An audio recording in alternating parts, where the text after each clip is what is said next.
పక్కన కూర్చుని ప్రతి క్షణం ఎలా చెయ్యాలో నేర్పేటటువంటి గురువు పక్కన కూర్చుని నేర్పి చేయించేవాడై అపారమైనటువంటి నియమనిష్టలతో చేయగలిగిన వారైతే మాత్రమే శ్రీచక్రార్చన చెయ్యాలి, లేకపోతే చెయ్యకూడదు.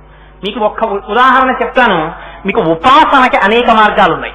ఇప్పుడు మీరు సామర్లకోట స్టేషన్ లో దిగారు, అయ్యా కాకినాడ ఎలా వెళ్ళాలండి అని అడిగారు. బస్సు ఎక్కితే వెళ్ళిపోతుందండి అన్నారు ఒకరు.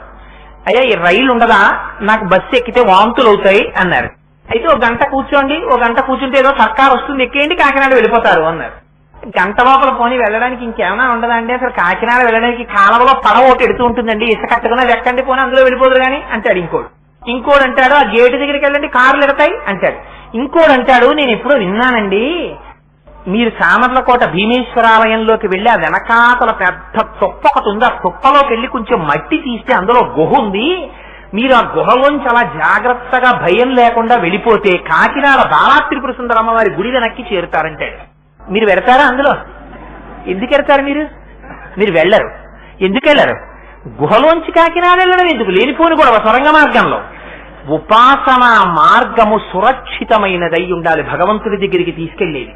శ్రీచక్రార్చన చేయడం అంత తేలికైన పని కాదు. శంకరాచార్యుల వారు ఎన్ని చోట్ల హెచ్చరిక చేశారో, శ్రీచక్రార్చన జోలికి తొందరపడి వెళ్ళకండి.